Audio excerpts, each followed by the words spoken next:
Está muito... Ok, eu entendi. Ora, então nós vamos começar mediante um pensamento orante do Salmo 140. Disse ao Senhor: Tu és o meu Deus, escuta, Senhor, a voz da minha súplica. Senhor meu Deus, meu poderoso defensor, protege a minha cabeça no dia do combate. Muito bem. Certamente, e chegaram-me alguns ecos de que assumiram isso bem, ainda se recordam da substância do último grupo, na última aula, que foi uma apresentação sumária dos grandes grupos de textos, dos grandes ciclos de textos da Apocalíptica. Vimos aqueles que são mais representativos, como seja, por exemplo, o ciclo de Enoque, não é? Foi o primeiro que, aliás, referimos, estás a vê-lo de novo. Depois vimos os oráculos, uma referência aos oráculos civilinos, embora já tínhamos dado isso, andámos rapidamente, e vamos dar, e também vamos depois aprofundar estes textos mais adiante, por isso eu não dei muita importância, atendendo até ao adiantado da hora. Depois demos o grande ciclo de Esdras, estou só a resumir rapidamente, que é para entrar na temática de hoje. Depois falámos, além do ciclo de Esdras, falámos do ciclo dos Apocalipses, portanto, que estão sempre ligados a uma figura bíblica que tem uma mensagem final, ora figuras proféticas, ora figuras da história bíblica, ora das tradições patriarcais, que são muito comuns, as figuras das tradições patriarcais, Abraão, Jacó, principalmente, Isaac e outros, são muito comuns porque são os fundadores, são os patriarcas. Depois falamos do ciclo dos testamentos, que também estão ligados a figuras bíblicas, são os filhos de Jacó, mas não só, porque há mais testamentos para além dos filhos de Jacó, Gênesis 49, e as bênçãos messiânicas, como da outra vez referi. Referimos outros, por exemplo, que não são patriarcas, testamento de Jacó, de Moisés, de Salomão, etc. Como estáis a ver, a abundância é grande. Como vedes, certamente não teríeis uma ideia da quantidade desta literatura, que é uma literatura muitíssimo abundante e muitíssimo representativa, e representativa de pluralidades, embora sejam tudo textos apocalípticos, há uma pluralidade de representações, de simbólicas, de ideias, de mensagens, de situações que, de facto, dão-nos uma visão muito abrangente do mundo, da cultura judaica, para além dos textos bíblicos. E volto a dizer uma ideia que já disse muitas vezes, mas acho que estas coisas, mesmo ditas muitas vezes, vão, porventura, passar despercebidas. Estes textos não são canónicos, mas são marcantes de um pensamento e ajudam-nos, confluem, situam-nos, contextualizam-nos muito daquilo que são as mensagens dos textos canónicos. Hoje ainda vamos ficar nesta temática, como vos disse da última vez, e devido à leitura que fizemos, não tivemos tempo para dar tudo quanto eu queria dar. Não é uma questão de querer dar, é uma questão de achar que é importante ter desconhecimento disso. Mas vou, de facto, fazer uma apresentação muito sumária de alguns destes textos que eu chamo textos avulsos. Porquê avulsos?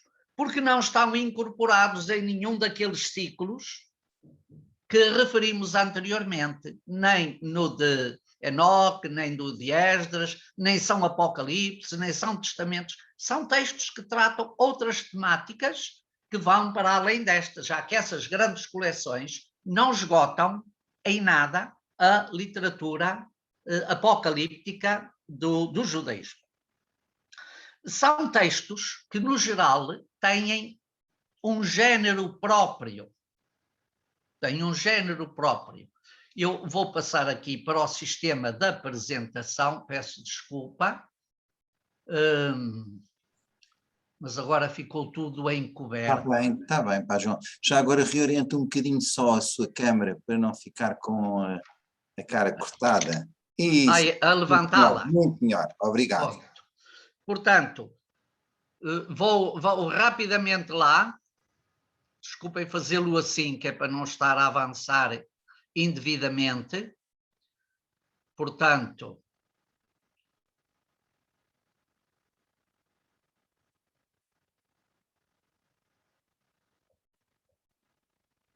já vem. Portanto, textos avulsos fora de coleção, como já estava a dizer. Portanto, são textos fora de coleção e são textos que têm temáticas próprias.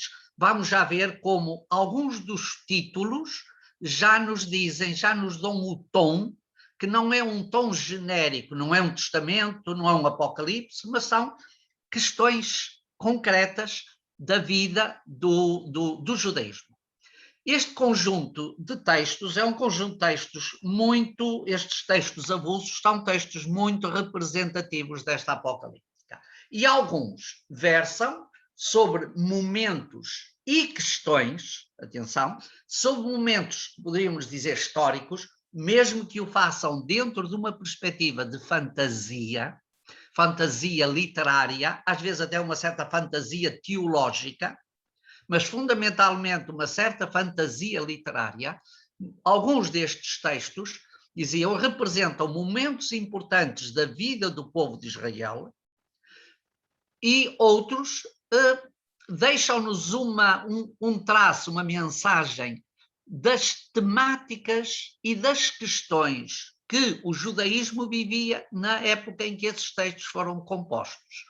Uma palavra que serve para todos, e esta é genérica. Estes textos não descrevem, em geral, a situação do autor que é referido, ou do autor a quem é o texto atribuído, que já vos disse é uma atribuição fictícia, pseudo-epigráfica. Mas os acontecimentos não se referem a esse tempo em que ele viveu, em que ele exerceu a sua história, ou então em que é suposto ele ter vivido, como é o caso de Enoque. Os problemas destes textos têm mais a ver com a época da sua composição. Dito de outra maneira, os textos refletem questões do período da sua redação. E é por isso que eles foram redigidos, para trazer uma mensagem adequada ao tempo em que foram redigidos. Dizia-vos, são textos importantes, alguns têm referências bíblicas, personagens, outros não têm essas referências bíblicas, são mais de caráter histórico, eu diria até de caráter genérico. No entanto, isso não lhes retira a importância. E eu diria que eles estão muito no centro da apocalíptica judaica. Estão muito no centro, isto é, traduzem questões que a apocalíptica judaica sentia nesta época. E vamos ver então o primeiro destes textos avulsos. Alguns de vocês já conhecem este texto, a chamada Carta de Aristeia, ou texto, ou então Carta de Aristeu. É um texto muito importante porque, globalmente, num género um bocadinho fantasioso, digo isto, um bocadinho fantasioso, mas a fantasia destes textos também empresta-lhe, eu diria, uma certa atração, um certo encanto de leitura, cria para o judaísmo, para os judeus, um elan sobre a sua própria história, E essa fantasia muitas vezes também pretende testemunhar a ação especial, providencial que Deus exerce em favor desse povo. Este texto de Carta de Aristeia tem no centro dela, atenção, uma questão que é importante para o judaísmo, que é a tradução grega dos 70. Já ouviram falar muitas vezes da tradução grega dos 70, ou seja, quando o texto bíblico do Antigo Testamento foi convertido, foi traduzido pela primeira vez para a língua grega. Isso aconteceu em Alexandria, porque aí existia uma comunidade muito importante, uma comunidade muito numerosa, uma comunidade muito rica, devido ao facto de, após a fundação, os governadores de Alexandria, sabendo, conhecendo a arte do comércio, as ligações que os judeus tinham em tantas comunidades do Médio Oriente e da Ásia Menor e companhia, e das cidades ricas que aí haviam, atraíram muitos judeus para Alexandria para darem andamento a esses contactos comerciais. Para além disso, vai haver Ptolomeu II, chamado Filadelfo, portanto, irmão amigo. Este Ptolomeu, que é o segundo na descendência, o primeiro Ptolomeu I, era um dos generais de Alexandre Magno. Este já é descendente desse primeiro, por isso é Ptolomeu II. Foi muito, muito benfeitor, foi muito generoso para com a comunidade judaica. Eu vou já falar sobre isso. E, portanto, este texto, dizia eu, não é uma narrativa histórica da tradução. Portanto, tenham isto bem presente. Não temos aqui uma crónica da tradução. Não é um texto um bocadinho fantasia. Tem certamente elementos históricos, porque a tradução aconteceu, mas fantasia essa tradução para querer ilustrar aquilo que a comunidade de Alexandria provavelmente acreditava. É que aquele texto foi traduzido e a tradução foi tão maravilhosa que ela seria uma tradução também inspirada por Yahvé.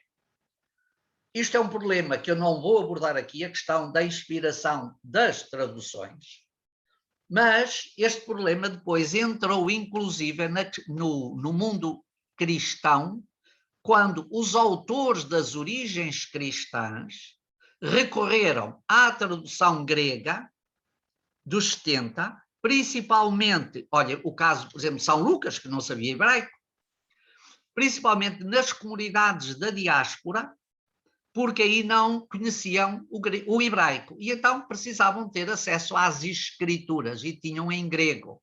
Esse problema coloca-se também quando São Jerónimo recorre à tradução grega, e também a chamada Vetus Latina, que é uma tradução em latim, mas não foi muito feliz, não teve muito sucesso esta tradução, e é por isso que o Papa São Dámaso, em 380, pede a São Jerónimo que vá para a Palestina para se habilitar para traduzir, fazer uma tradução mais rica, mais fiel, que deu também a chamada Vulgata. E já vos disse que Vulgata não é de vulgo, uma tradução qualquer, mas é uma tradução que pretendia chegar às pessoas todas. Portanto, tocando os intelectuais e o povo simples, e que marcou a vida da Igreja no Ocidente. Ainda hoje, muitos dos conceitos cristãos que nós usamos vêm exatamente da tradução da Vulgata São Jerónimo. E aí se colocou de novo, e muitos autores abordam isso, que é um problema que a mim não me impressiona muito, mas muitos autores abordam isso, se essa tradução também foi inspirada ou não. A Carta de Aristeia descreve essa tradução de uma forma tão miraculosa, valerá a pena, caso tenham acesso a ela, e para verem um bocadinho eu vou dizer uma palavra que não é com mau sentido, mas para ver a propaganda que o judaísmo fazia da lei entre o mundo grego, esta tradução é apresentada de facto como um milagre. Porque é que são 70? É porque são 70 os tradutores, cada um a traduzir independente dos outros, e quando concluíram a tradução e se juntaram, estavam todos em uníssono, ou seja, a tradução foi uma só voz inspirada. Naturalmente que esta carta é dito também, podem pôr entre virguletas, entre comas, que esta carta é uma carta de propaganda, de promoção, que pretende valorizar no mundo helenista esta tradução grega. Portanto, chama-se Carta de Aristeia. Alguns elementos sobre esta carta.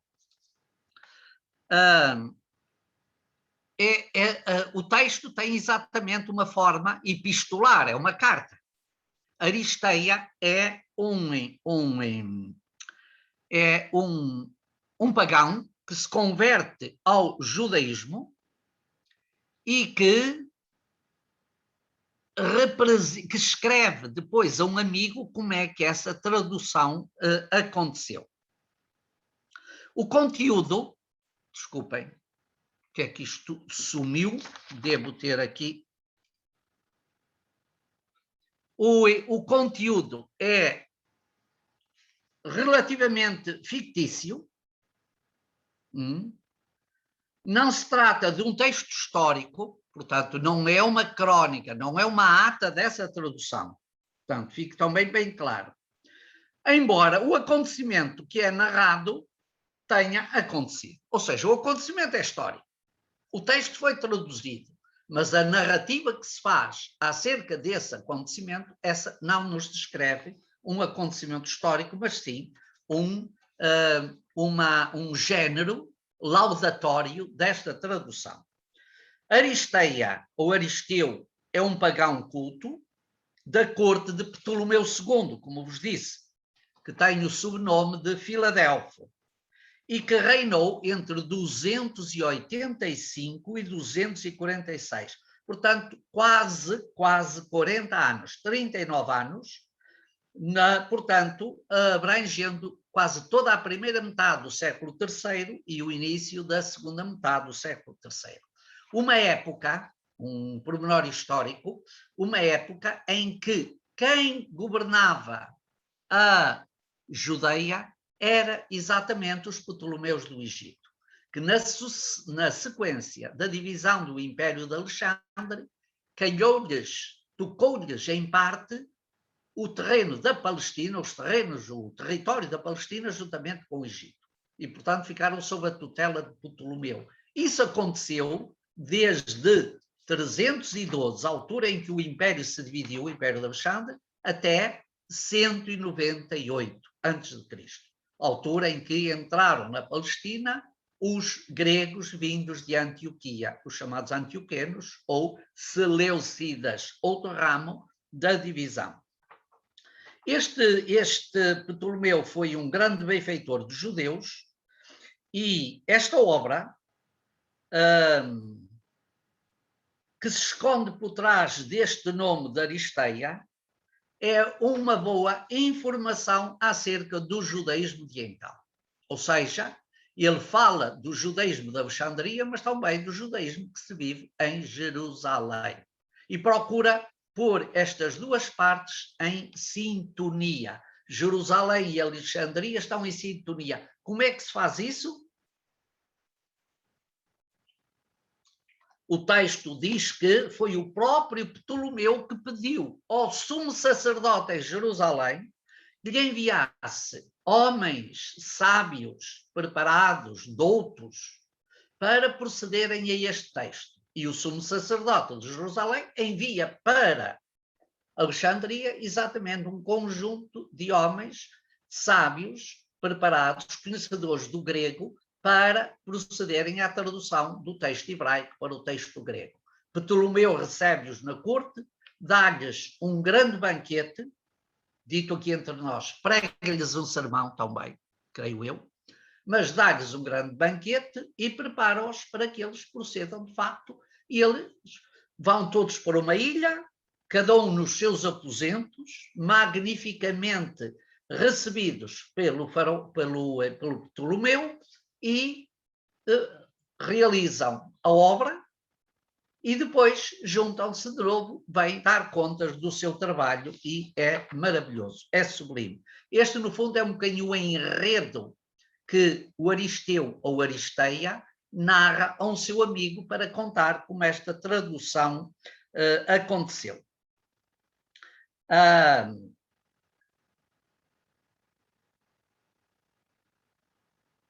Portanto, o texto testemunha, como vos dizia, de uma forma bastante notável, aquilo que era o judaísmo da época.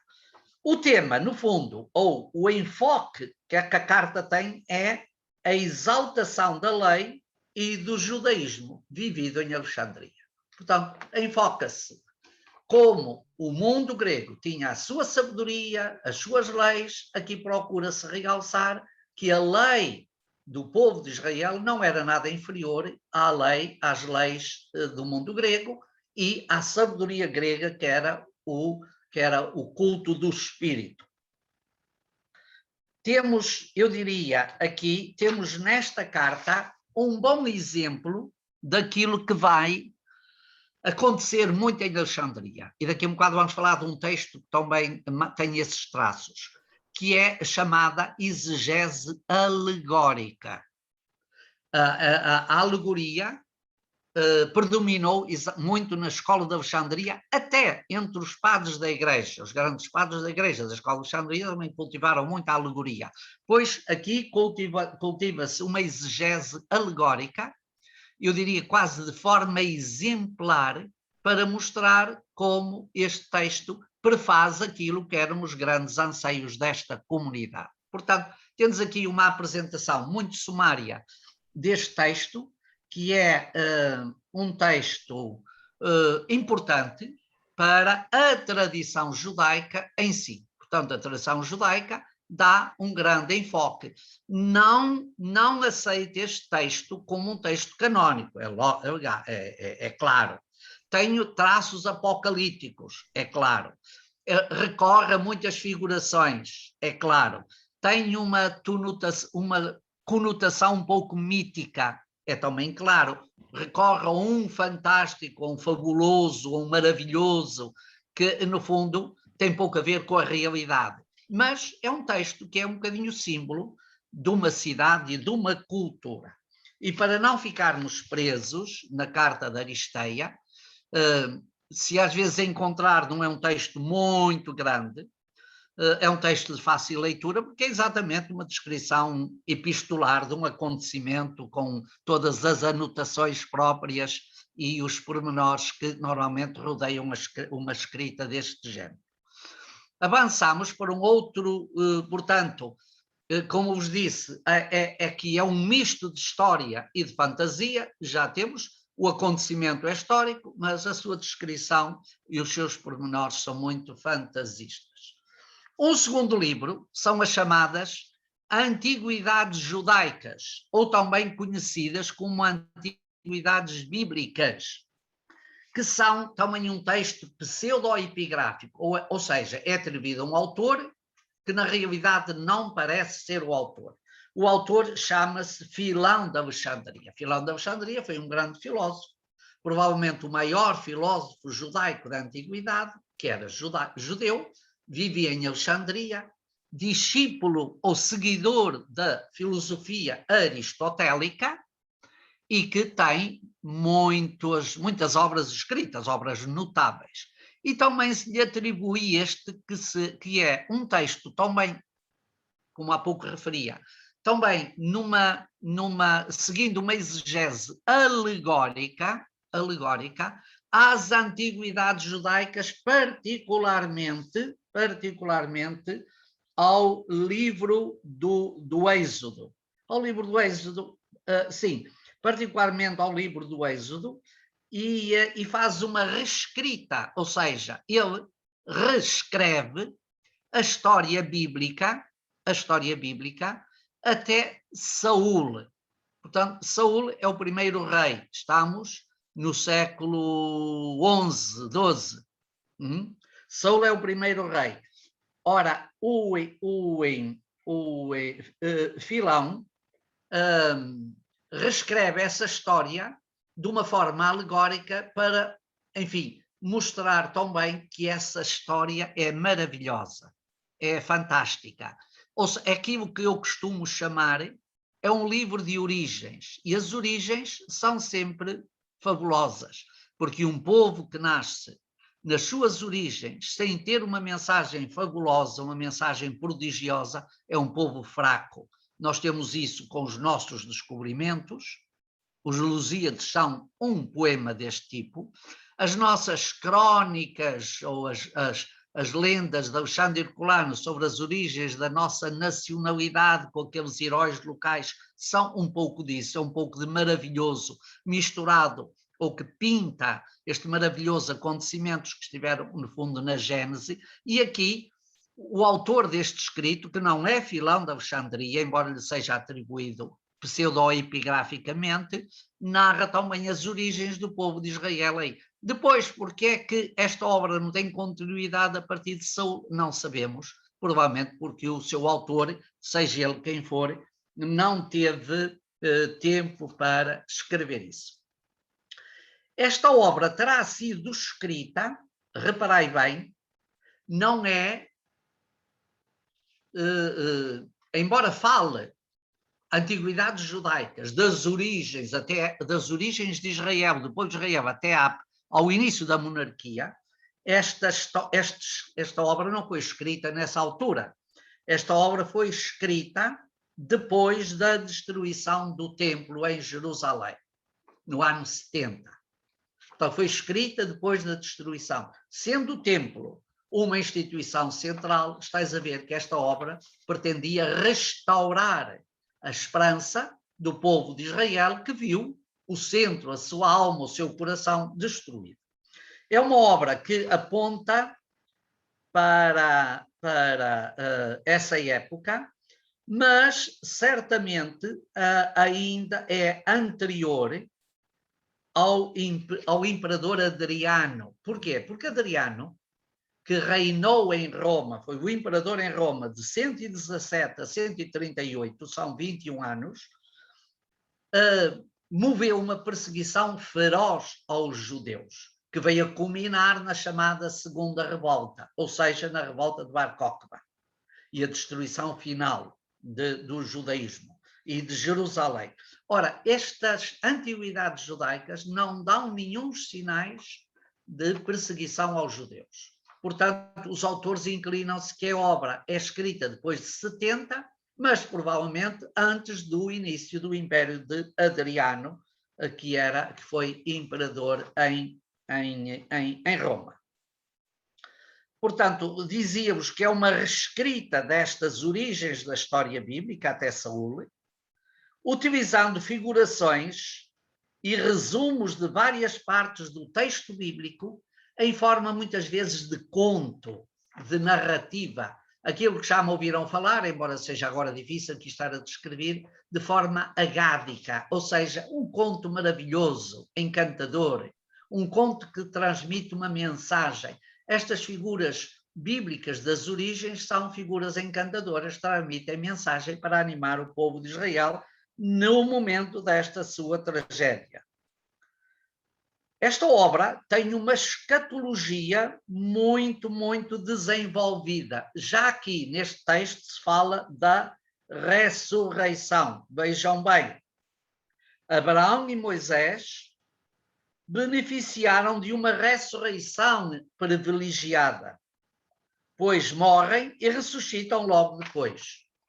Portanto, os outros hão de ressuscitar no fim. Mas Abraão e Moisés, que são as duas colunas do judaísmo, Abraão nas tradições patriarcais, Moisés na libertação e no dom da lei, esses têm um estatuto especial. Morrem, mas ressuscitam. Alguns autores aludem, vou dizer isto apenas, aludem a que nestas antiguidades judaicas poderia haver já alguns indícios de interpolações, como também já vos disse, é um método, é uma coisa que muitas vezes acontece, textos de uma tendência chegam às mãos ou à vivência de grupos e eles metem lá as suas ideias, reescrevendo parte daquilo que o autor ou que o texto dizia. E chamam-se interpolações. Interpolar, meter no meio algumas interpolações de matriz cristã, ou seja, de tendências cristãs. É uma possibilidade que alguns autores referem e alguns desses indícios podiam até apontar, seria a forma como este tema da ressurreição aí entrou. Temos depois um outro texto, também ele significativo, que é a vida de Adão e Eva. Estão a ver? É um texto avulso destes escritos. Adão e Eva vêm recontar a sua vida, incidindo particularmente numa coisa muito bonita. Adão e Eva vêm confessar aos vindouros, aos seus descendentes, de que estão arrependidos de ter cometido o pecado original, que estão arrependidos de ter cometido o primeiro pecado que trouxe a destruição e a desordem, a falta de harmonia, enfim, a própria morte aos seus descendentes. Portanto, é um texto também de caráter apocalíptico, porque, no fundo, estás a ver, a temática converge exatamente para isso.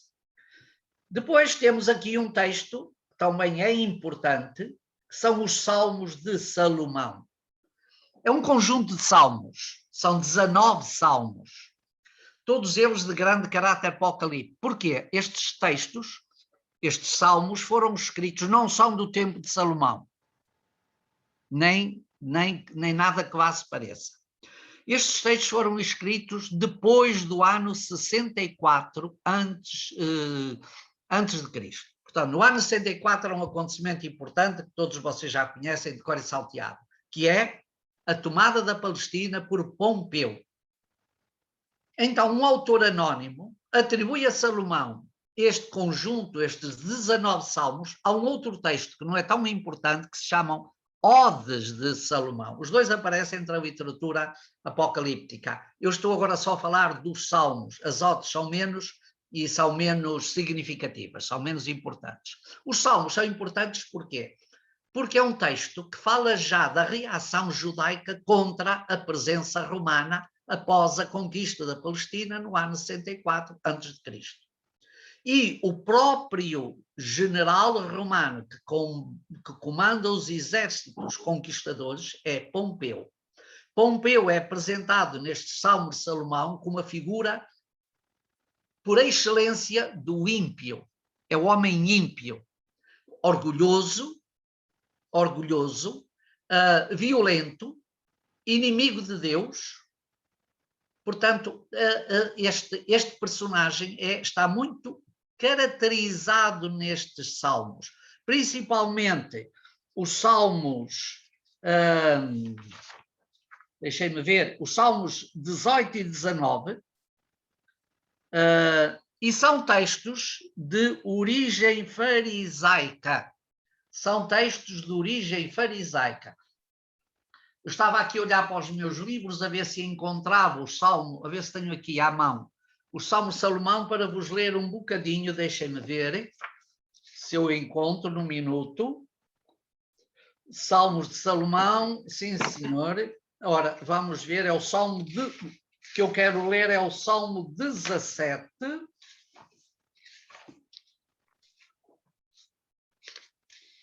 Salmo 17, que diz assim nos versículos 12, 13 e 14, diz: o inimigo operou orgulhosamente na sua barbárie. Isto é, este inimigo é Pompeu. Pois o seu coração é alheio, estranho ao nosso Deus. Quanto fez em Jerusalém, o fez como os gentios nas cidades dos seus domínios. Isto diz o Salmo 17. Depois, no Salmo 18 e 19, está mais direcionado para enfim, para a qualificação de Pompeu como o perfeito ímpio que domina e combate o povo de Israel. Portanto, é um texto também muito significativo, porque traduz o sentimento de uma época, após a conquista, o judaísmo, a conquista romana, o judaísmo sente-se incapaz de manter viva a sua esperança. E por isso, agora concentra um bocadinho a sua esperança em Deus para que o ajude a superar esta catástrofe. Pronto, avançamos um bocadinho porque temos ainda muita coisa a ver. E eu vou passar este texto porque vamos, José e Azenato, porque vamos vê-lo depois. E temos agora um outro texto também muito interessante que se chama Ascensão de Isaías. Estás a ver? É um texto que não é um apocalipse, que não é um testamento, mas é um texto de caráter apocalíptico que fala da ascensão de Isaías. Nós havemos de ler um pouco mais para diante numa aula próxima um trecho deste texto da ascensão de Isaías, em que o profeta é elevado ao céu e lá faz-nos uma descrição daquilo que todos gostaríamos de saber, que são os 7 céus.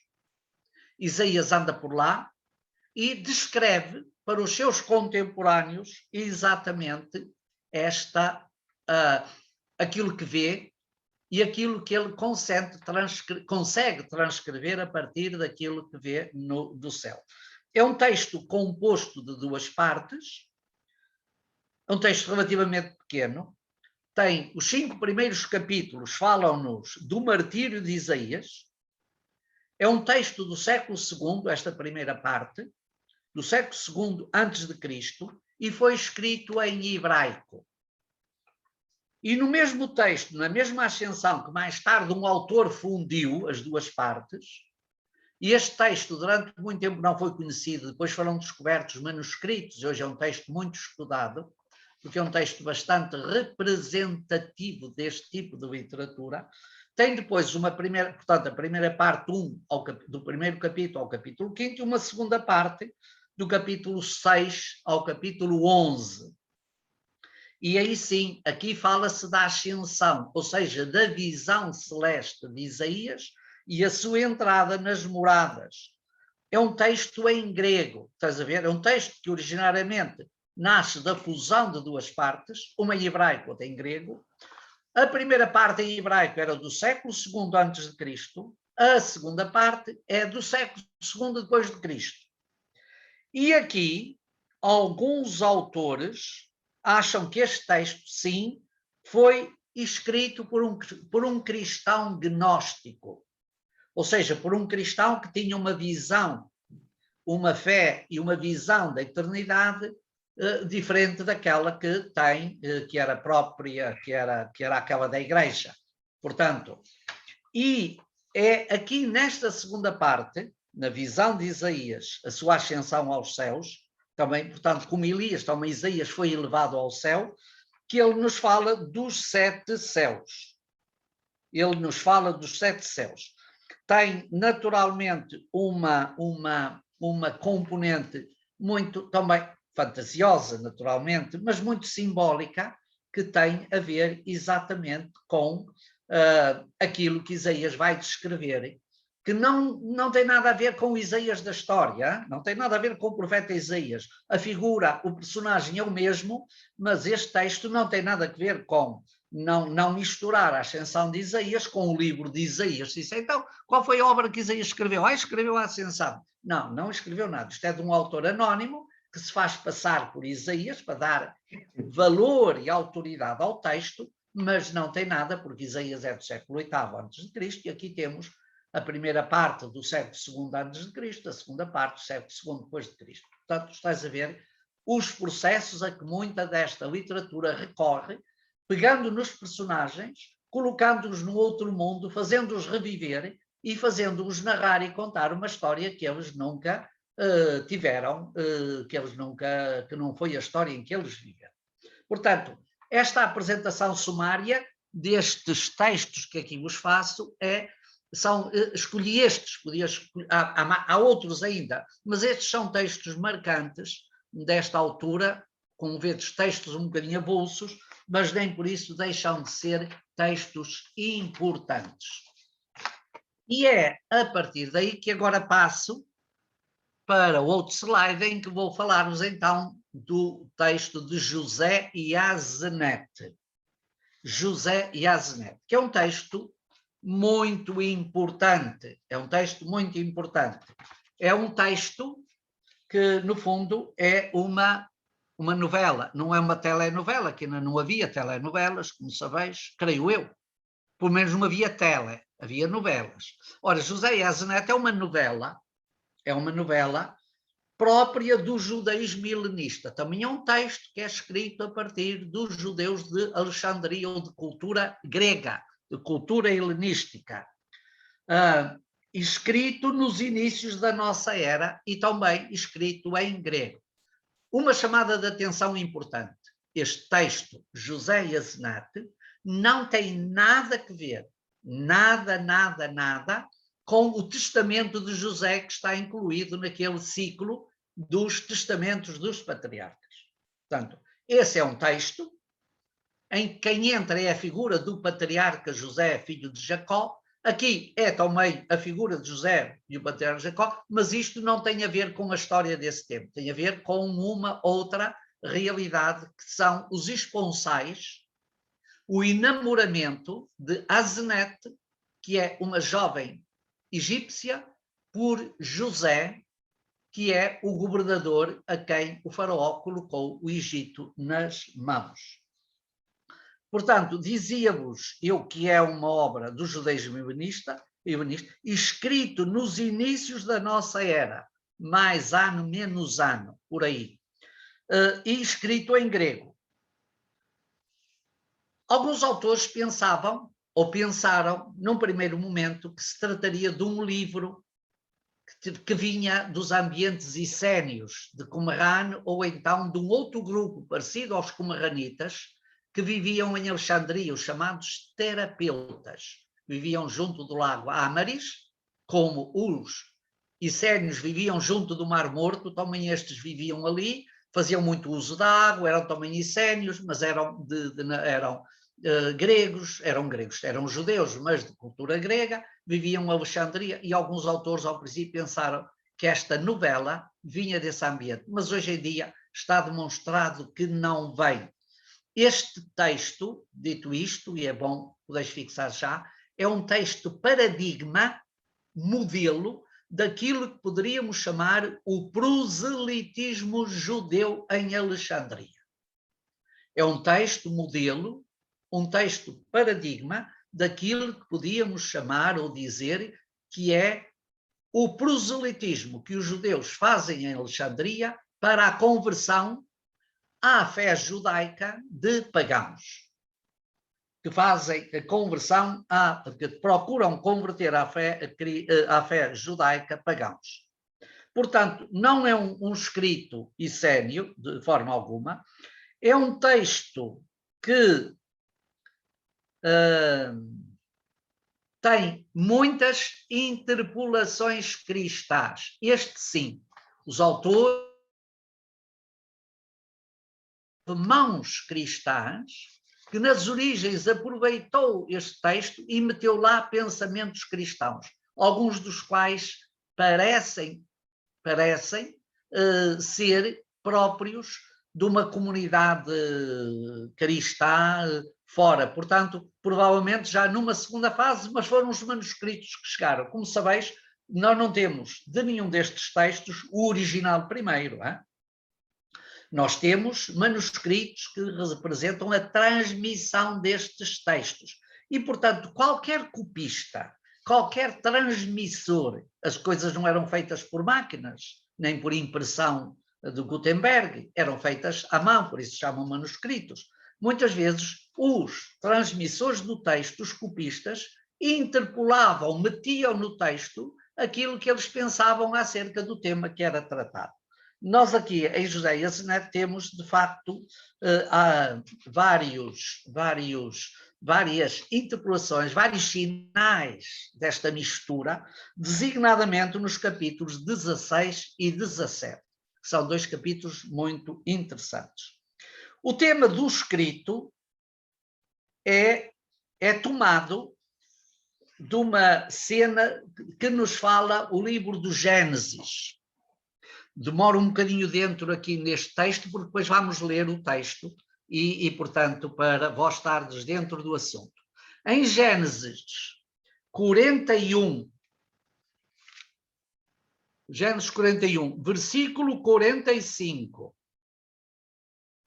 Deixa eu ver se eu acertei. Portanto, Gênesis, capítulo 41.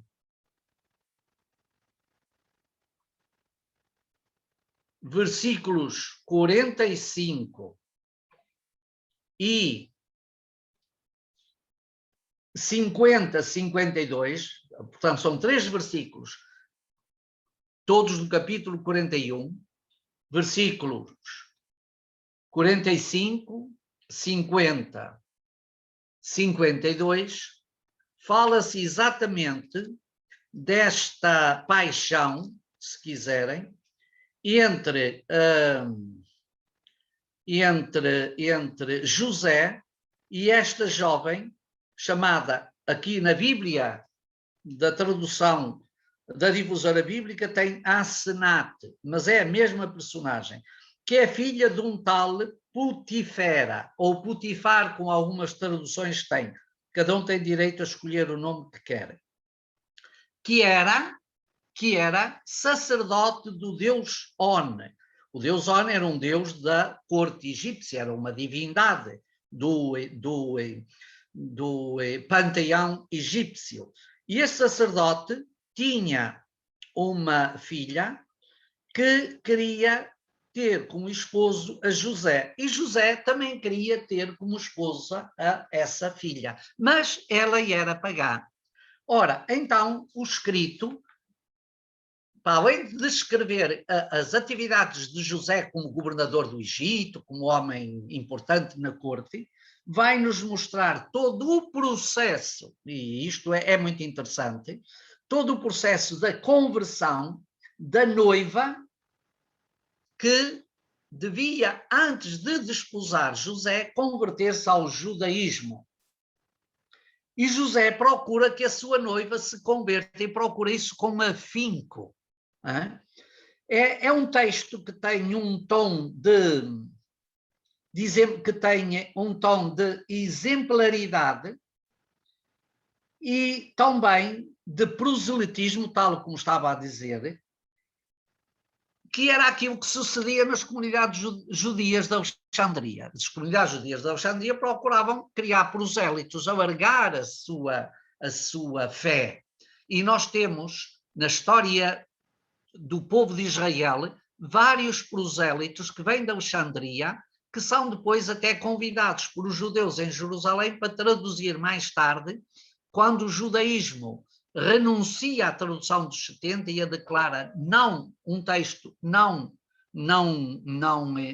convincente, vários prosélitos em Alexandria são prosélitos, portanto, eram gregos, eram pagãos, converteram-se ao judaísmo, mas conhecem bem o grego e agora vão traduzir. Portanto, era uma atividade muito própria, este fazer proselitismo nas comunidades judaicas da diáspora.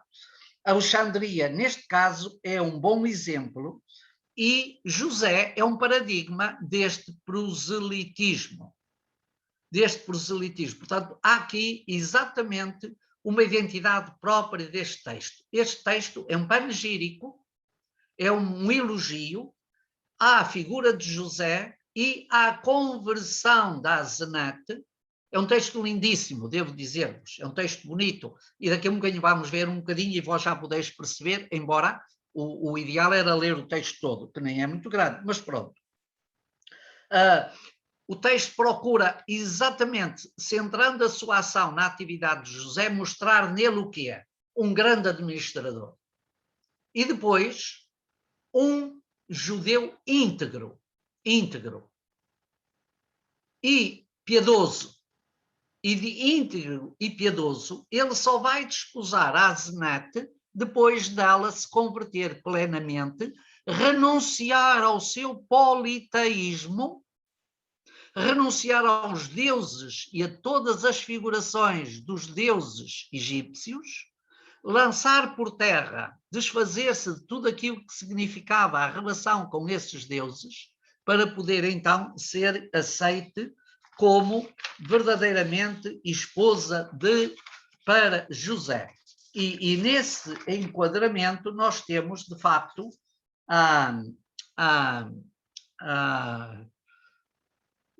um texto exemplar. Temos aqui, eu diria, um testemunho do proselitismo judaico na sua plenitude, porque apresenta um modelo de judeu, que é aquilo que os judeus procuram ser em Alexandria, grandes gestores, grandes comerciantes. A figura de José, que foi o grande gestor do mundo egípcio, na época das vacas gordas e das vacas magras, calha aqui como uma luva. Portanto, agora, só que este proselitismo, essa figura emblemática, agora é associada a uma função também de testemunhar o proselitismo da sua fé, a luta contra os deuses que Asenate representa, levá-la a converter-se e a purificar-se. Ou seja, a realizar uma conversão que mais não é que uma purificação. Asenate deve purificar-se de tudo aquilo que é o pecado em si. Portanto, nós temos um texto, a época é, como eu vos disse, do início da nossa era. O texto não tem nada a ver com José, nem nós conhecemos o autor, um judeu que está dentro desta problemática da comunidade. As incidências da mensagem são exatamente a conversão, e a conversão é a passagem do politeísmo ao monoteísmo.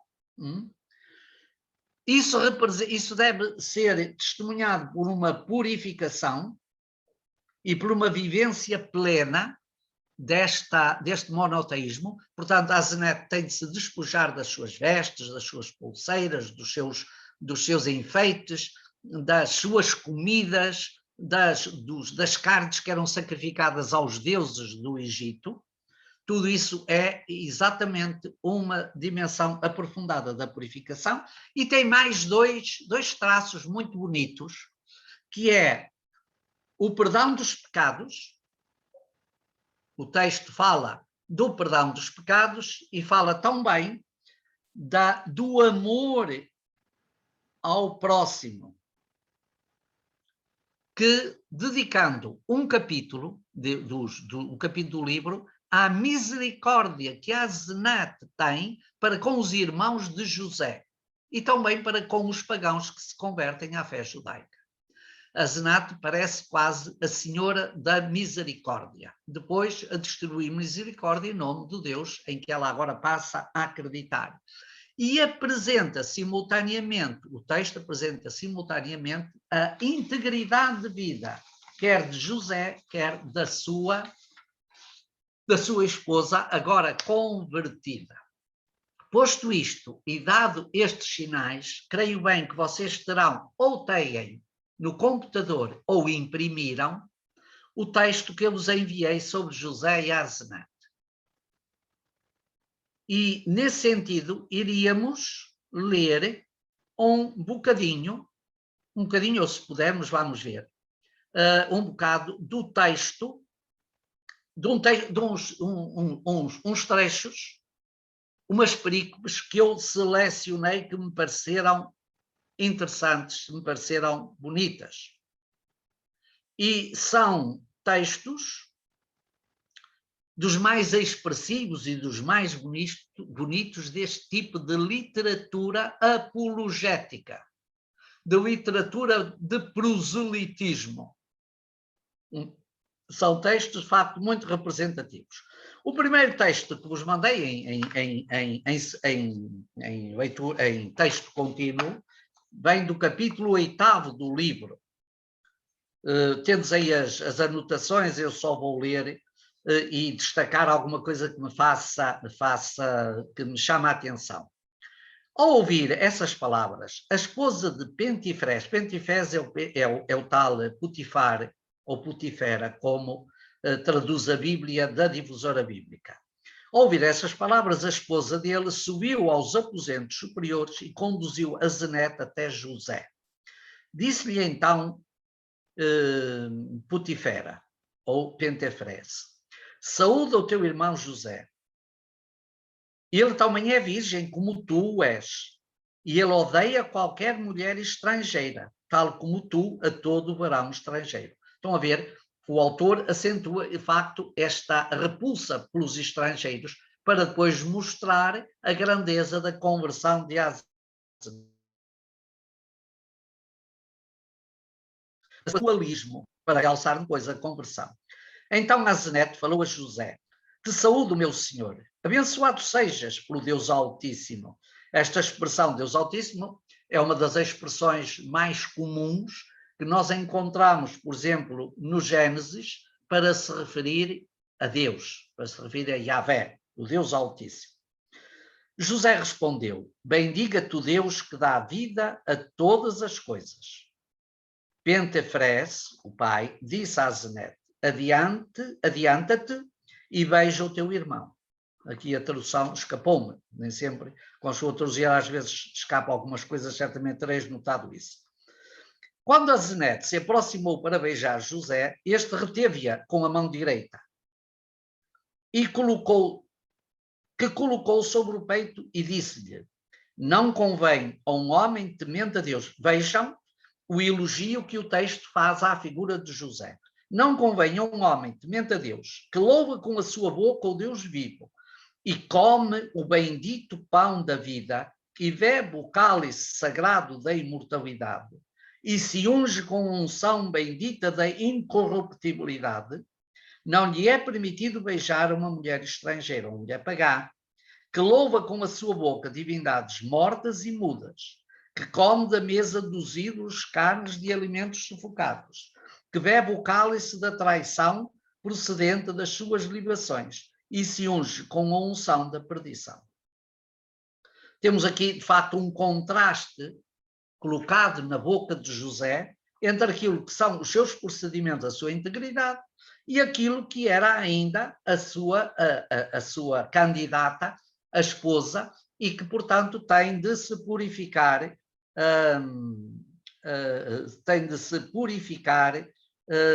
de tudo isto. Alguns autores pensam que este texto representa aquilo que poderíamos chamar uma espécie de ritos de iniciação da passagem dos pagãos ao proselitismo judaico, mas fica numa espécie de texto para os catecúmenos, uma espécie de texto para os catecúmenos. Avançamos. Pelo contrário, um varão piedoso beijará a sua mãe, a sua irmã de tribo e de família, a sua esposa que comparte com ele o seu leito, aquelas que bendizem com a sua boca ao Deus vivo. Da mesma forma, também uma mulher piedosa não lhe está permitido beijar um homem estranho, um homem pagão, já que isso diante de Deus é uma abominação. Estás a ver? Todo este cenário, não podemos dizer que é um texto, de facto, com características muito, muito, muito singulares. Então temos, eu diria, quase aqui uma definição daquilo que é a pertença, que é a identidade de José como membro da comunidade que louva o Deus vivo, e da Azenete, que é uma mulher que não é piedosa, mas que deve ser, e, portanto, ela, quando for também uma mulher piedosa, já terá superado essa fase de recusa. Quando a Azenete ouviu estas palavras de José, ficou muito perturbada. E enquanto o olhava de forma muito fixa, os seus olhos encheram-se de lágrimas. Ao ver José que ela assim chorava, compadeceu-se dela profundamente, pois era um homem de bons sentimentos, misericordioso e temente a Deus. Estás a ver? Então, colocou a sua mão direita sobre a cabeça de Asenate e disse, temos agora aqui uma oração de petição, uma oração que implora o sopro divino, o ruach, o espírito. E então colocou a sua mão sobre a cabeça e disse, reparem esta oração como é linda. Senhor Deus de meu pai Israel, tu, o Altíssimo, o Forte, que tudo vivificas, que chamas das trevas à luz, do erro à verdade e da morte à vida, tu mesmo, Senhor, vivifica e bendize a esta donzela. Renova-a pela força do teu espírito, do teu sopro. Refala com a tua mão. Revivifica-a com a tua vida. Que ela possa provar do pão da tua vida e beber do cálice da tua bênção. Ela, aquela que eu escolhi antes de ser iluminada, e que possa entrar na morada que preparastes para os teus eleitos. Digam-me se este texto não é, de facto, maravilhoso. E tem cheiros, tem respigos de uma oração quase cristã, como estás a ver. Tem respigos, tem ressonâncias de uma oração quase cristã, utilizando aqui expressões que depois nós vamos encontrar nos primeiros escritos da comunidade cristã. Da Didaqué, quando se refere à Eucaristia, tem expressões muito parecidas com isso. A Didascalia, a doutrina dos apóstolos, quando falam dos sacramentos, da unção, da purificação, da Eucaristia, etc., tem fórmulas muito próximas. Daí alguns autores achar que algumas destas formas foram explicitadas por mãos cristãs, e é esse o manuscrito que chegou até nós.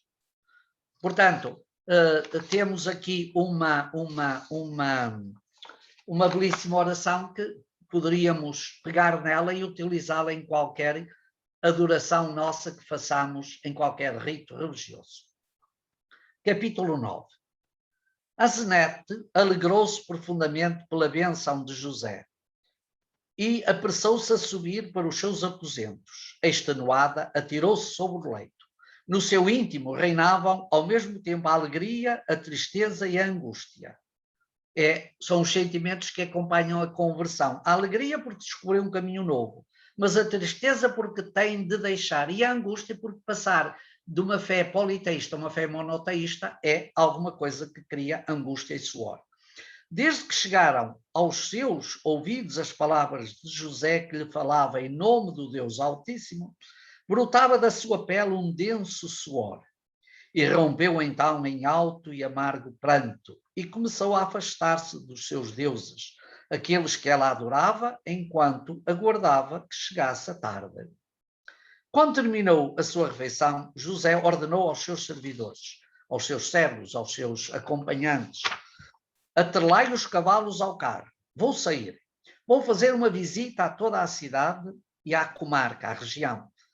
Disse-lhe então Pentifrés a José, portanto o pai de Asenete, permanece aqui hoje, meu senhor, e amanhã pela manhã retomarás o teu caminho.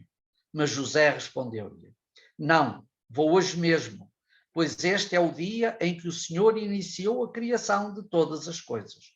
Portanto, José sente-se que ele é o testemunho da criação do próprio Deus. Deus também colocou nas suas mãos algo que ele administra e que podemos dizer que ele recria. No 8º dia, então, voltarei e então permanecerei a noite convosco.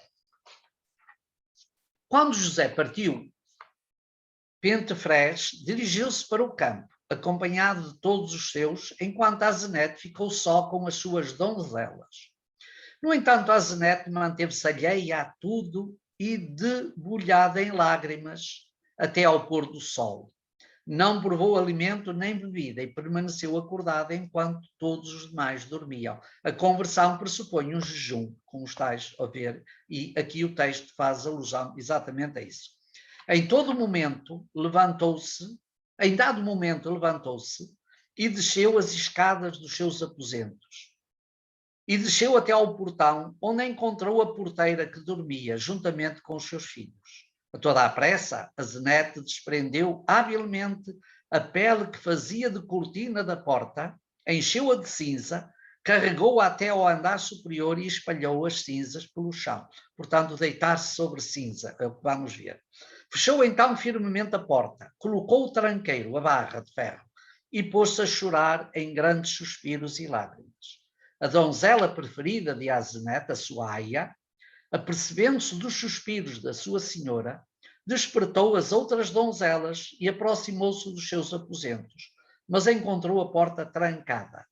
Ao ouvir os soluços e o choro de Asenete, disse: "Por que estás triste, minha ama? O que é que te atormenta assim? Abre-nos a porta para que te possamos ver." Fechada lá dentro, Asenete respondeu: "Tenho grandes dores de cabeça e estou descansando no meu leito. Não tenho forças para abrir a porta, pois sinto desfalecer todos os meus membros. Regressem todas aos vossos aposentos." Em seguida, Asenete levantou-se, abriu suavemente a porta e foi-se ao seu segundo apartamento, onde estavam guardados os seus adornos, nos baús. Abriu um destes e retirou uma túnica negra, da cor da fuligem. Era a túnica do luto que tinha usado quando faleceu o seu irmão primogênito.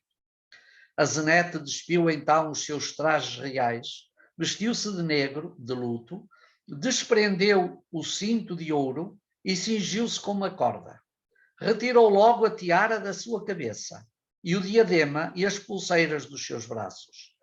Agarrou em todas as suas vestes reais, que lhe eram prediletas, e atirou-as pela janela aos pobres. Em seguida, reuniu todos os seus inumeráveis deuses, ídolos, de ouro e prata, triturou-os em pequenos e lançou-os aos mendigos e necessitados.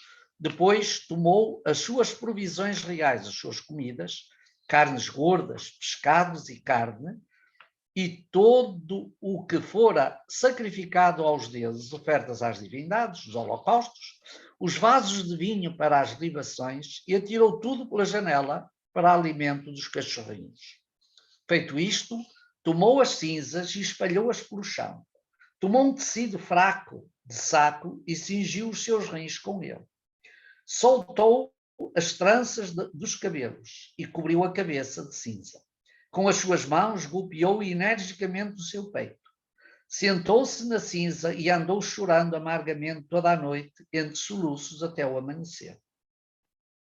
Quando pela manhã Asenete se levantou, viu que as cinzas que estavam debaixo do seu corpo se tinham convertido em lodo. Tais tinham sido as lágrimas derramadas. Então, de novo, Asenete lançou-se de rosto sobre a cinza até ao pôr do sol.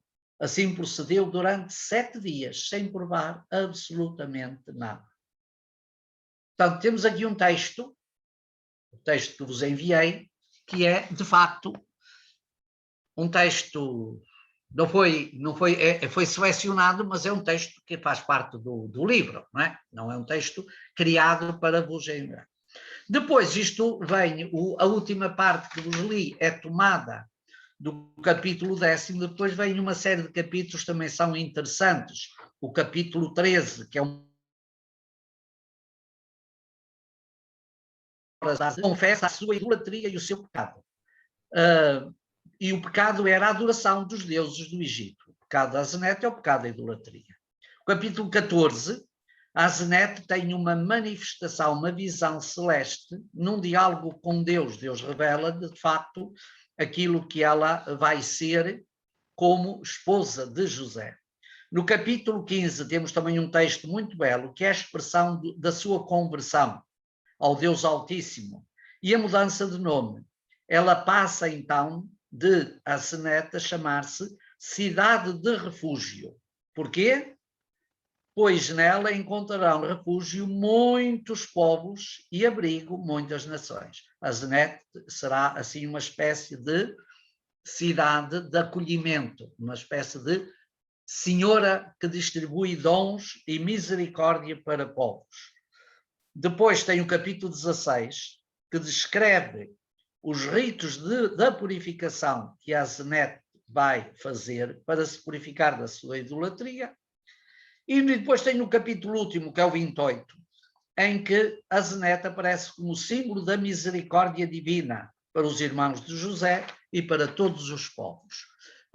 Estais a ver um texto que, sendo tipicamente um texto pseudo-epigráfico, ou seja, um texto que não tem nada a ver com José do Egito enquanto tal, mas que tem a ver com um problema próprio da época, que é a conversão dos pagãos ao judaísmo, e essa conversão passa exatamente por todo um rito que, diríamos, na Igreja das Origens não vai ser muito diferente, se torna um texto de alguma forma paradigmático.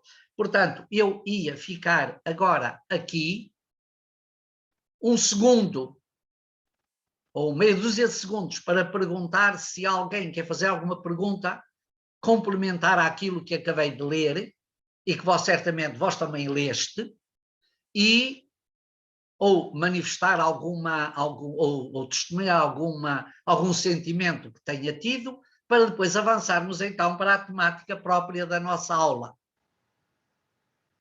Se alguém está motivado para isso, o Luís dará licença. Basta ligarem o microfone.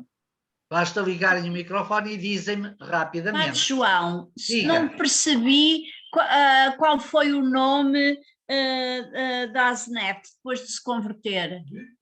Cidade de Refúgio. E é só assim? Cidade... É sim, ela é a Cidade de Refúgio. É um nome, provavelmente eu não vi o nome próprio. As traduções só fazem isso porque diz: nela encontrará um acolhimento, refúgio, muitos povos e muitas nações. Ou seja, Obrigada. É uma espécie de divindade de acolhimento.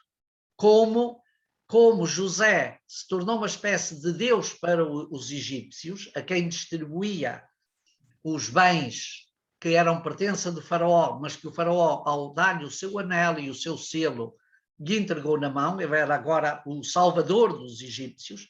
A Zenete é também a salvadora dos povos, e particularmente esta misericórdia é testemunhada com os irmãos de José, os cunhados, grosso modo. Obrigada. Sim, senhor. Algo mais? Pode, João.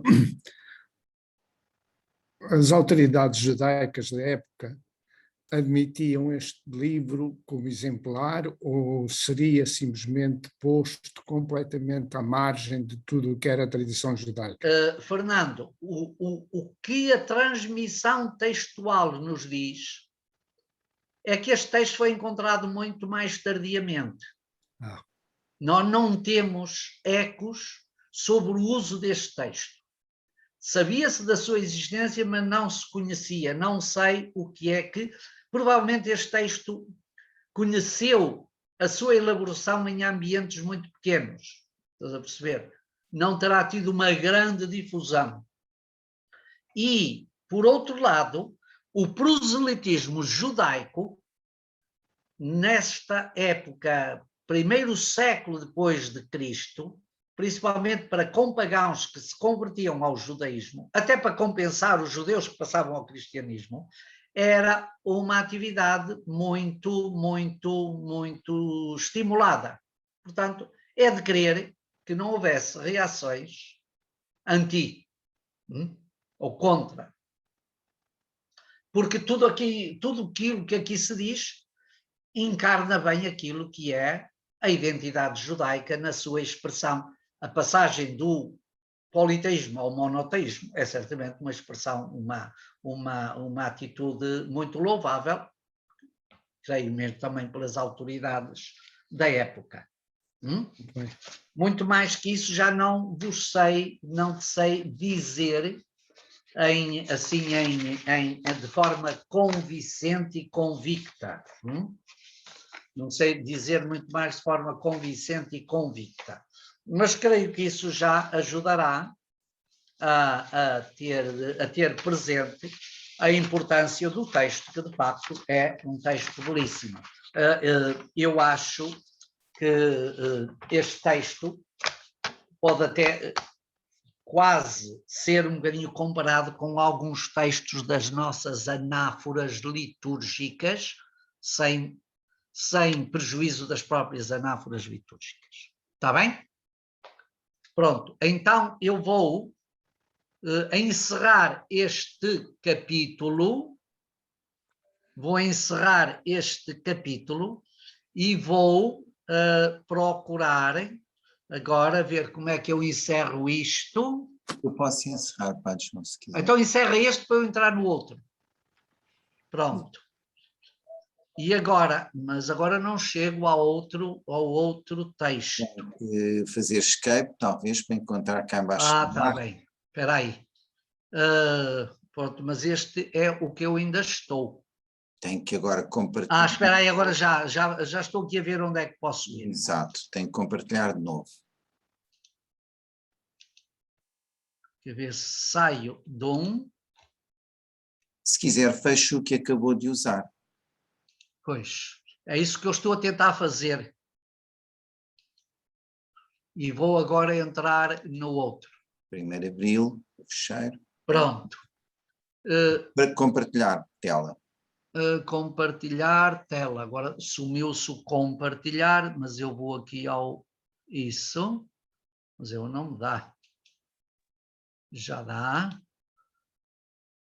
Compartilhar, para ver se ele dá. Pronto. Já está. Pronto. Então agora, um momento muito rápido. Não vamos ter, bem, a razão tinha o senhor António Pombeiro, que ainda não tinha lido nada de Daniel e vai ter de ler para a próxima aula, não é? Vai ter a oportunidade de ler para a próxima aula. Bem, de qualquer forma, tendes aí um temário sobre a lição que era para hoje, se não tivéssemos dado este destaque àquilo que faltava da aula anterior, mas como são elementos fundamentais, eu achei que devíamos dar. Então temos aqui, na aula de hoje, esse temário, que também foi enviado, que vai centrar-se fundamentalmente num livro que é singular, que é um livro profético, que é um livro canónico, que é o livro de Daniel, e que eu intitulei como A Voz Profética de Ezequiel. A Voz Profética de Ezequiel. Este livro eu não referi nem quando vos falei dos textos canónicos de caráter apocalíptico. Porquê? Porque vos referi apenas textos parciais, em geral textos de natureza de tipo profético, textos parciais de Isaías, de Zacarias, etc., e outros. E também não referi nos textos da Apocalíptica Judaica, porque este texto é singular. É um texto canónico, é o texto mais expressivo no âmbito, mais expressivo, mais representativo da Apocalíptica bíblica. Portanto, não se esqueçam disso. É o texto mais expressivo da Apocalíptica bíblica. E é um livro que, no seu género, é único no Antigo Testamento. E é único no Antigo Testamento, é único canónico e é único na sua forma de apresentar, de se referir exatamente às realidades últimas, à Apocalipse, à escatologia bíblica.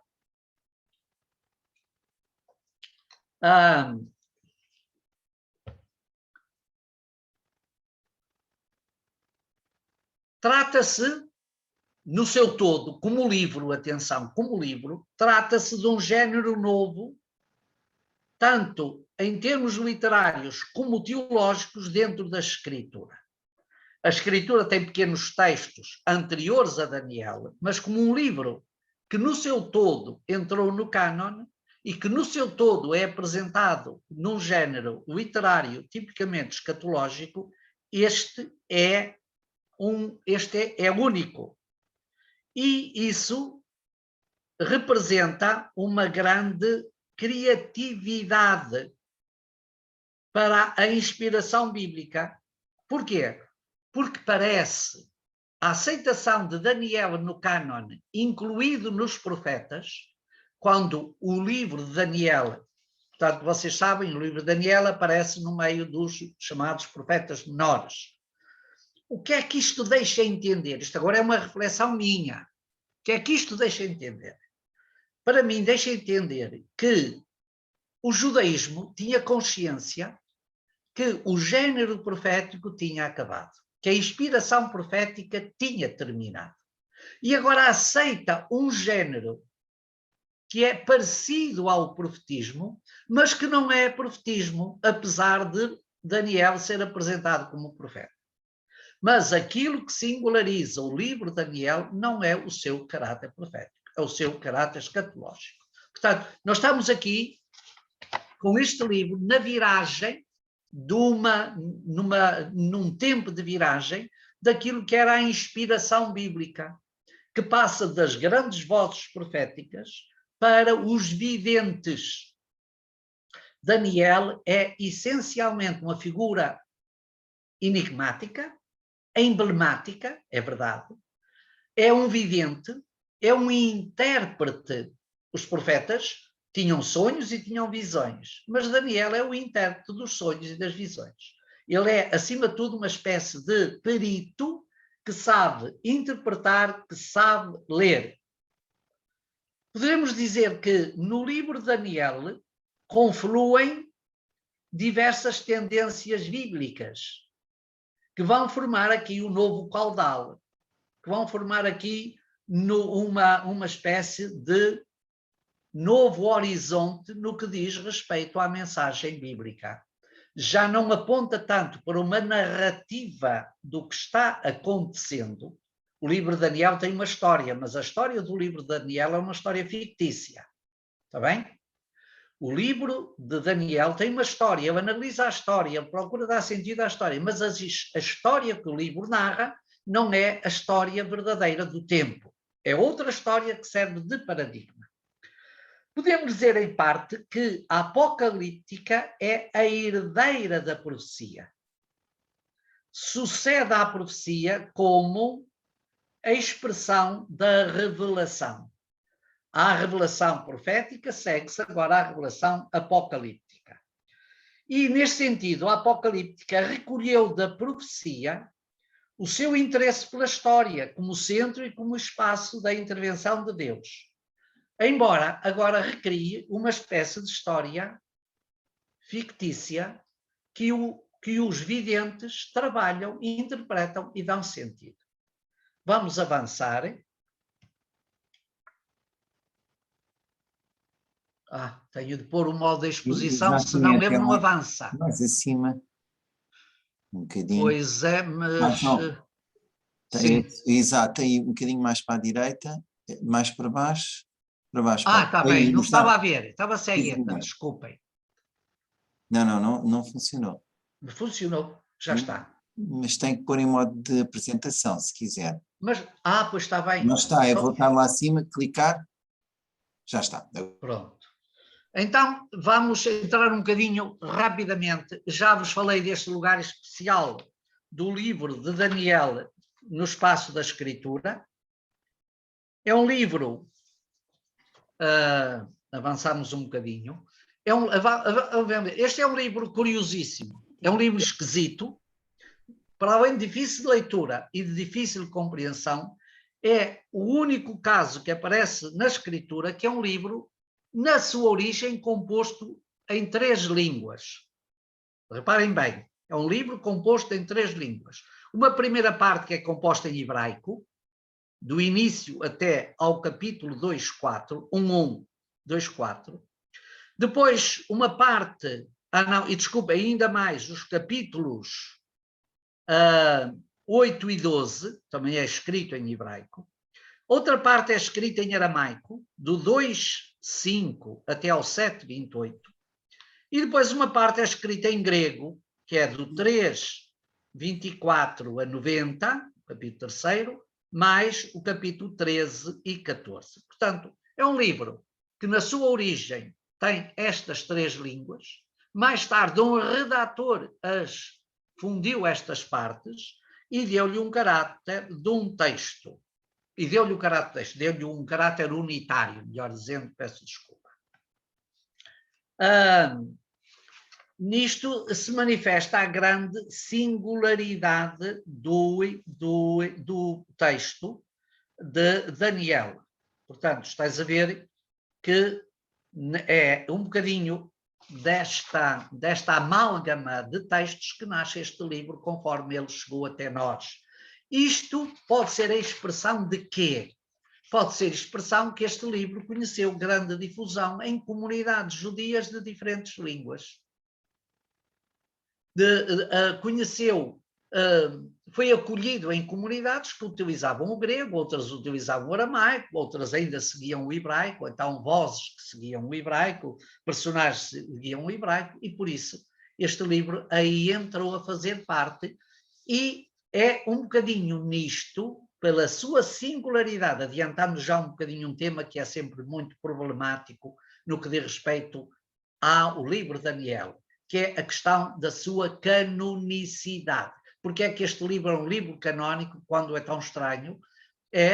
Eu creio que é canónico pelos ecos que este livro encontrou dentro da tradição judaica e depois, naturalmente, que os ecos que ele encontrou no cristianismo, que hoje não vamos poder ver porque o tempo não nos vai permitir, mas também são ecos muito significativos a testemunhar que o texto conheceu uma grande difusão entre os ambientes judaicos. E vocês podiam perguntar porquê?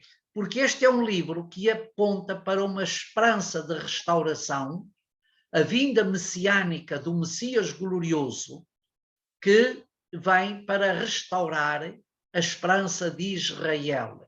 E isso leva-nos logo a um outro tema que está aqui ligado a este livro, que é o mundo e o contexto desta obra. O mundo desta obra é certamente a luta que vai decorrer no século II, portanto, não tem nada a ver com o ambiente de Babilónia, como o livro faz crer. As visões todas em Babilónia, mas o livro não mas a realidade não é de Babilónia do século VI. A realidade é a luta do judaísmo contra a imposição do helenismo no século II. É aí que a mensagem de Daniel encontra eco e testemunha a resistência dos fiéis judeus exatamente a esta tentativa levada a cabo pelos reis seleucidas de acabar com o judaísmo, aculturar todo o judaísmo ao helenismo e pôr fim à esperança messiânica de Israel. Portanto, o mundo e o contexto desta obra é um mundo e o contexto do século II antes de Cristo e não do século VI antes de Cristo. Portanto, é importante teres isso presente, porque isso ajuda a perceber o que depois vai dar sentido à sua canonicidade. Portanto, porque é ver o mundo a partir de um ponto diferente, a partir de uma perspectiva diferente. E nessa perspectiva, bem ao de cima, não uma explicação da história que está a ser narrada, mas, enfim, uma esperança que é dada àqueles que são contemporâneos do autor. Portanto, é um livro, eu digo aqui, é um livro sem história, eu diria, não é um livro sem história. Agora, é um livro sem história daquele tempo. É uma história que já se viveu e que agora é narrada por Daniel de forma figurativa para traduzir o que está a acontecer agora. Portanto, há aqui uma espécie de representação recorrendo a modelos do passado, história do século VI, para explicar o que são os dramas da história desta época. Isto, como eu vos dizia, explica a canonicidade do texto. Foi certamente um processo complexo, é único no Antigo Testamento, quer no seu género, porque, no fundo, traz um género complicado, que no geral não é acolhido muito dentro do cânon, mas em Daniel é acolhido. Eu julgo que este texto despertou um núcleo tão forte de expectativas e de esperanças, personificou e representou de tal forma as esperanças destes movimentos expectantes, diria, desta época do século II, que é uma época difícil. Basta lerdes o livro dos Macabeus e logo percebeis que assim é, que transformou dele um texto paradigma, e isso empresta-lhe canonicidade. Portanto, um texto complexo e um texto singular. E por isso levanta sempre a questão: é um texto profético ou um texto apocalíptico? A meu ver, mesmo incluído nos textos proféticos, este texto é essencialmente um texto apocalíptico, a meu ver. É claro que há aqui uma dimensão profética. A apocalíptica também aponta para realidades em processo, em expectativa de acontecer. E daí há alguma dimensão profética, mas essencialmente o que predomina em Daniel são as figuras, a angiologia, as temáticas, a angeliologia, os anjos, as funções dos anjos, os nomes dos anjos, as atividades que os anjos exercem, a vinda desse filho do homem misterioso, que é um tema que não podemos passar e, portanto, se não hoje, na próxima aula daremos algum destaque, e que foi muito bem aproveitado no Novo Testamento, quer por Jesus para se auto-apresentar o filho do homem, quer por Marcos para se apresentar, para apresentar Jesus. O próprio Jesus se apresenta diante do sumo sacerdote das autoridades judaicas como sendo o Filho do Homem. Vereis o Filho do Homem sentado à direita. O texto de São Mateus sobre o juízo final é também a manifestação gloriosa do Filho do Homem, que são tudo figurações que vêm do livro de Daniel. Portanto, o livro de Daniel conheceu também nos ambientes judaicos uma grande difusão. E isso, naturalmente, eu não diria que justifica, mas testemunha que este texto teve uma grande representatividade e daí o seu caráter profético. Ora, olhar o texto a partir de dentro. O que é olhar o texto a partir de dentro? A composição. Este texto, já vos referi, dividido em 3 partes, de acordo com as 3 línguas, tem uma espécie de representação, tem uma introdução muito sumária, e depois em que consiste o seu conteúdo?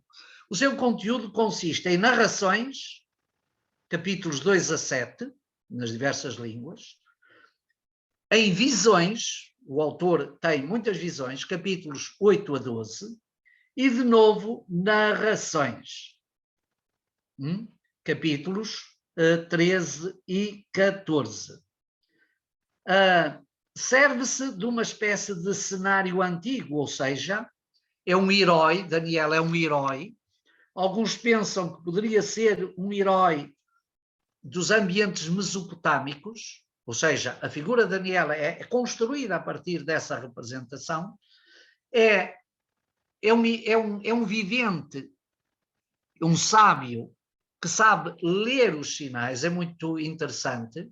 O livro apresenta-nos diversos episódios e Daniel sabe ler os sinais do rei, da imagem, da representação do rei que tem as pernas de barro e, portanto, é um juiz, sabe discernir para salvar Susana dos 2 acusadores iníquos, e, portanto, ele é uma espécie de vidente que retoma uma tradição da sabedoria bíblica, mas há ali também algumas misturas, podíamos dizer, de sabedoria popular. É um texto composto num grande paralelismo. Por exemplo, o capítulo 2 fala do sonho dos 4 reinos. O capítulo 3 fala das atas dos mártires, uma narrativa. O capítulo 4, 5 faz um juízo sobre os reis. O capítulo 6 faz uma ata dos mártires. O capítulo 7 volta ao sonho dos 4 reinos. Portanto, há aqui dentro uma construção deste texto de uns paralelismos em que melhor se desenvolve a ação para ela ser contada e narrada. Só para terminar, quais são as grandes afirmações teológicas deste texto? Em síntese, depois vou ver, provavelmente, eu voltarei aqui na próxima aula, tenho depois de ver também o material da próxima aula. Como estás a ver, material não nos falta. Portanto, quais são as grandes afirmações teológicas deste texto? As afirmações teológicas mais significativas são a fé na ressurreição e o valor do martírio, que é muito, muito significativo aqui. É a lei que salva o justo e leva os inimigos ao fracasso. Por isso, Daniel confronta os inimigos de Susana, os acusadores de Susana, sobre a sua fidelidade e julga-os. Daniel condena os sacerdotes de Bel, são os sacerdotes de Babilónia, porque eles, de facto, não adoram o Deus único. A parte final do livro tem o combate entre Daniel e o dragão, que é uma figura muito comum ao Médio Oriente desta época e símbolo do mal. Depois vamos encontrá-lo onde? No nosso Apocalipse. Portanto, temos aqui toda uma figuração, eu diria quase universalista daquela época, que o livro retoma para simbolizar e significar todo esta mescla, esta mistura de géneros, de narrativas, de visões, de juízos, de condenações, etc., em que Daniel, como vidente, é capaz de discernir porque está iluminado pelo Espírito de Deus. É o Espírito que iluminou Daniel para que ele seja um sábio e seja um vidente, para que não impere a acusação e a falsidade, mas sim a lei e a justiça. Fico-me, caríssimas e caríssimos, por aqui. Uma palavra apenas, temos aí onde é que este nasceu, onde é que este livro nasceu, provavelmente exatamente neste mundo de tensão, que é o século II, de luta contra o helenismo imposto pelos Seleucidas. O livro suscita uma imensidade de leituras e de hermenêuticas possíveis sobre os acontecimentos. Era isso que, de facto, também é importante ter presente. E assim, na próxima aula, provavelmente, vou voltar aqui um pouco ainda para deixar mais alguns pensamentos, embora de forma mais breve. Eu não preparei nenhum texto para ler sobre Daniel, porque facilmente pegais no livro de Daniel e o ledes. Já tendes mais elementos, provavelmente nunca vos passou pelas mãos a possibilidade de olhar para este livro de uma forma diferente, como um livro mais apocalíptico que profético, com toda a sua simbólica apocalíptica e com toda esta mistura de géneros e de figurações e de anjos e de visões, e que agora provavelmente será mais fácil para vocês ler. E por isso, não tendo a oportunidade de fazer uma leitura a propósito em sala de aula, espero que possais ler, ter um bocadinho de tempo para fazer uma aproximação, uma visita ao texto.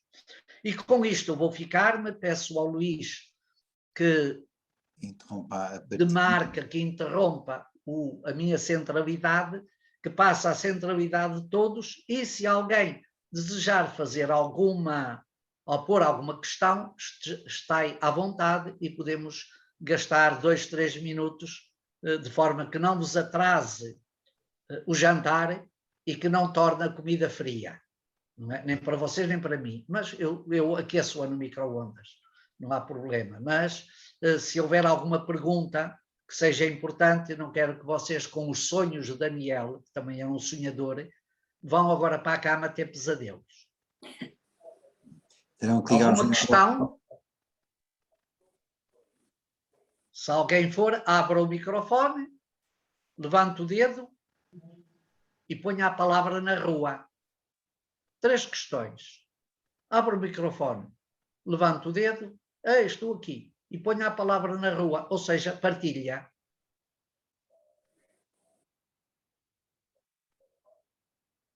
Ana Maria não tem nenhuma questão, não. Tem o microfone desligado. Agora não, sim. muito obrigada. Não, Não muito tem. obrigada. Pronto. Não, obrigada. Tudo esclarecido. Vai ler o texto, não vai? Vou. Pronto, ótimo, já ficarei contente. Então já tenho alguém a quem interrogar na próxima aula.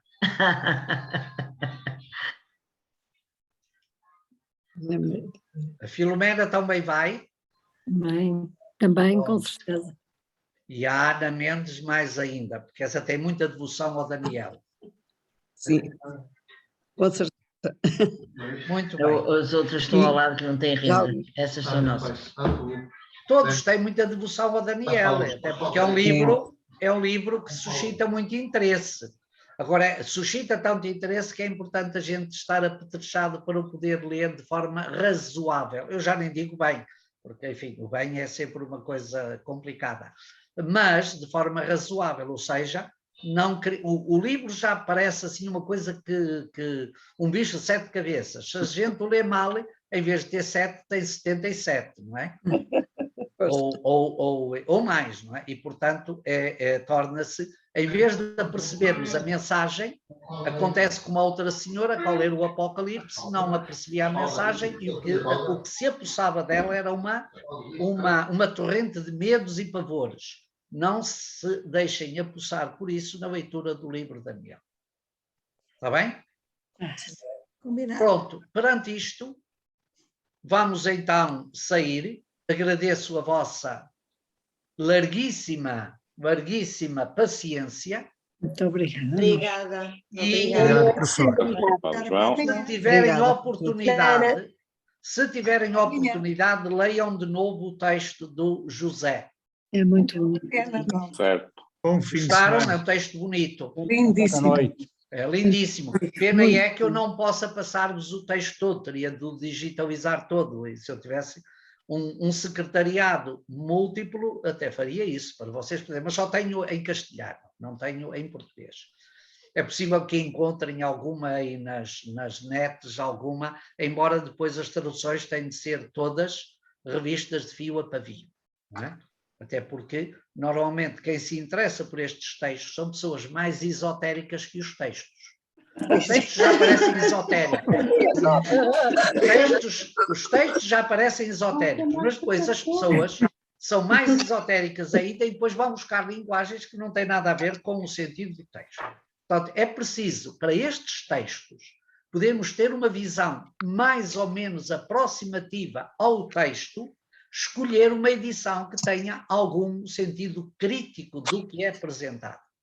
Não apenas a crítica do texto enquanto transmissão, mas também o uso do vocabulário, porque senão entramos aqui, o texto de Daniel é um texto que se presta a uma difusão, a uma panóplia de esoterismos que nunca mais acabarão, e depois as pessoas vão dizer que viram no livro de Daniel. É preciso termos algum cuidado exatamente com isto. Mas pode ser que encontrem. Eu tenho pena não existir na nossa língua uma boa tradução de uma parte significativa destes textos apócrifos, destes textos apocalípticos, porque seria um enriquecimento para as pessoas que mais se interessam com um bom conhecimento da Sagrada Escritura. Seria um bom contributo, uma mais-valia, um bom instrumento para um enriquecimento mútuo, porque conhecendo esta literatura, nós percebemos melhor muitas das questões da linguagem bíblica, do enquadramento bíblico, dos personagens, das cenas, das figurações, das simbólicas, porque elas estão aqui presentes em grande abundância. E isso ajuda depois a perceber como depois aludiremos sobre o nosso Apocalipse. Como as figurações estão muitas por aqui perdidas em textos que nos são familiares, mas em muitos mais que não nos são familiares. Está bem? Pronto. A esse propósito, Padre Lourenço, a Boa noite. tradução do Figueiredo recente, precisamente o livro de Daniel, incluído no Antigo Testamento, Sim. é fiável ou há também Não, fantasia não na tenho, terminologia que ele não, utiliza? não tive a oportunidade de configurar isso. A tradução do texto que vem na Bíblia, na difusora bíblica, é decente Sim, e é credível. correto. Está bem? Não é uma tradução esotérica. Não, é uma tradução credível e de bom recorte científico. Bom recorte científico. Eu estava a referir mais às vezes textos que aparecem soltos nesses sites, que vêm muitas vezes de seitas esquisitas, em que as próprias seitas são tão esquisitas que pegam nos livros bíblicos e os fazem esquisitos como elas. Entendi. Em vez de se pautarem pelos livros bíblicos, querem que os livros bíblicos se pautem pelas suas esquisitices. Estão a perceber? E como a ignorância teve sempre uma grande virtude, que é o atrevimento incontido, e irresponsável, lançam cá para fora coisas que é... Eu, por exemplo, na tradução de alguns destes textos, confrontei versões e a forma como muitas expressões são trabalhadas são de uma leviandade a toda a prova. A forma como a expressão ou como a frase é trabalhada querem dizer o contrário de tudo o que lá está no texto que nos merece mais confiança, porque é sempre a tradição manuscrita dos textos. Os próprios autores que estudam estas coisas têm muita dificuldade e por isso muitas vezes põem entre parênteses possíveis alternativas, porque muitos destes textos estão deteriorados, têm falhas. É como os manuscritos de Qumran. Aqui é porque, em Qumran é porque se perderam. Aqui é porque o texto a versão não nos transmitiu, deixou próprias lacunas, os próprios transmissores do texto, a transmissão do texto, sentiram dificuldade em muitas vezes pautar, escolher aquilo que era o mais credível. E isso é sempre feito dentro de uma ciência de probabilidades. Eu faz-me lembrar, quando ouço os prognósticos do desenvolvimento da pandemia feita em modelos matemáticos, é uma boa prova de probabilidades, não é? A matemática é coisa, e vai desenvolver daqui a tantos dias, vamos ter tanto porque o modelo matemático aplicado. Às vezes digo isto, olha, os transmissores dos manuscritos também tiveram vários textos e fizeram um bocadinho estas probabilidades. Deve ser este, confrontado com aquele, mais aquele, um conjunto de princípios, dizer, Alexio, a lição mais difícil é aquela que parece ser a mais credível. Mas nem sempre pode não ser assim, porque pode ter havido um transmissor antes do texto original, depois do texto original, que o complicou. Mas, no geral, é assim. A versão, no geral, é a versão mais documentada é que é mais credível. E depois da versão mais documentada, a versão mais difícil é aquela que nos merece mais crédito, porque as pessoas têm tendência a simplificar. E quem disse que é assim sempre? Também pode haver tendências a complicar.